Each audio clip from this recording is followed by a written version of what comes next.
కాటేపల్లి వెంకటరమణారెడ్డి గారు.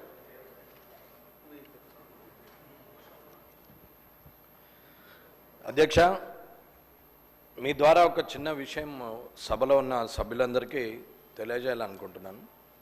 అధ్యక్ష, సర్పంచ్ల కామారెడ్డి నియోజకవర్గంలో సుమారు 7 కోట్ల రూపాయలు ఇప్పటి వరకు డ్యూగా ఉన్నాయి.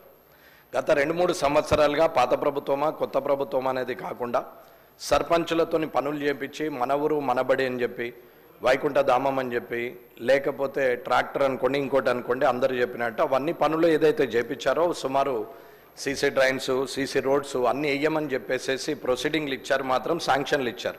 సరే, పల్లెలు శుభ్రంగా ఉన్నాయా, పల్లెలు పవిత్రంగా ఉన్నాయా, లేకపోతే అశుభ్రంగా ఉన్నాయా, ఇప్పుడు అక్కడ రోగాలు వస్తున్నాయా అనేది పక్కన పెడితే పనులు చేసినటువంటి సర్పంచులు మాత్రం చచ్చిపోయే కాలం వచ్చింది.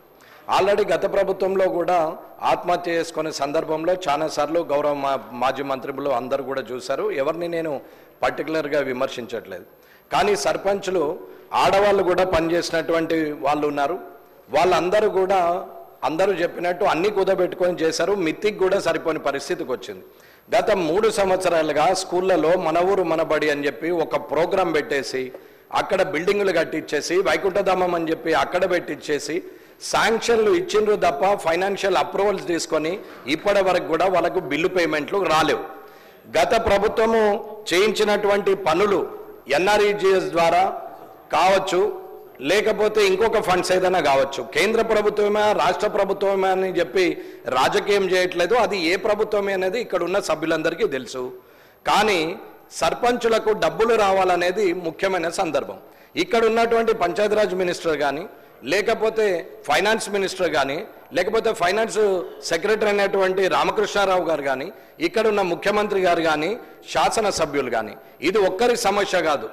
పల్లారాజేశ్వర రెడ్డి గారు చెప్పినట్టు, హరీష్ రావు గారు చెప్పినట్టు, ఇప్పుడున్న వంశీ గారు చెప్పినట్టు, ఆఖరికి సీతక్క గారి కాన్స్టిట్యున్సీలో కూడా ఉద్దరులు అలాగే ఉండిపోయినాయి. వాళ్ళ బతుకులు బండలైపోతున్నాయి. వాళ్ళు చచ్చిపోయే కాలం వచ్చింది. అది ఏ సర్పంచులు ఏ పార్టీకి సంబంధించిన వాళ్ళు అనేది పక్కన పెడదాం.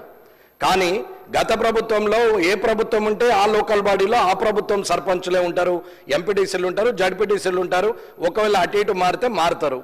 కానీ పని చేసింది మాత్రము ప్రోత్సహించినటువంటి అప్పటి మంత్రుల, అప్పటి శాసనసభ్యుల, లేకపోతే బాధ్యతగా అదే చైర్ కంటిన్యూ చేస్తున్న ఇప్పటి కొత్త శాసనసభ్యుల, కొత్త మంత్రుల, కొత్త ప్రభుత్వం అనేది పక్కన పెడితే వారికి డబ్బులు ఇవ్వాల్సిన అవసరం ఉన్నది. వాళ్ళకి ఇవ్వనే ఇస్తలేరు. ఇవ్వాలంటి వరకు కూడా ఏ గ్రామంకి వెళ్ళినా వాళ్ళు చూస్తే కాళ్ళకు మట్టెలుండవు, మెడల కనీసం పుస్తల తాడు కూడా ఉండదు. వాళ్ళు కూడా పనులు చేశారు అధ్యక్ష. కాబట్టి నేనా మీరా అనేది కాకుండా తొందరగా డబ్బు రిలీజ్ చేయాలని అడుగుతున్నాం. అలాగే నేను ఏదైతే ప్రశ్న మీకు ఇప్పుడు టీజీఐ అన్న మీరు ప్రశ్న అది మొదలుపెట్టారా స్పీకర్ గారు? ఇప్పుడు ఇదైతే మీరు ఖచ్చితంగా డబ్బులు రిలీజ్ చేయాల్సిన పరిస్థితి ఉన్నది అన్న. ఒకరి మీద ఒకరు దూషణలు చేసే కన్నా సమస్య పరిష్కారం దిశగా ప్రభుత్వం ప్రయత్నిస్తుందని అనుకుంటున్నాం. కాబట్టి రానున్న 1 నెల లోపల వారందరి బిల్లులు రిలీజ్ చేయాలని చెప్పి వారి సర్పంచుల తరపున, ఎంపీటీసీల తరపున, జడ్పీటీసీల తరపున, అందరి తరపున అందరి సమస్యలు ఉన్నాయి. కాబట్టి అందరూ శాసనసభ్యులు కూడా ఏకగ్రీవంగా 119 మంది వారికి డబ్బులు రిలీజ్ చేయాలని చెప్పి మీరు కోరాలని కోరుతున్నాను. గౌరవ సభ్యులు శ్రీమతి కోవలక్ష్మి గారు. నమస్కారం అధ్యక్ష. ఈరోజు ఏదైతే గ్రామ పంచాయత్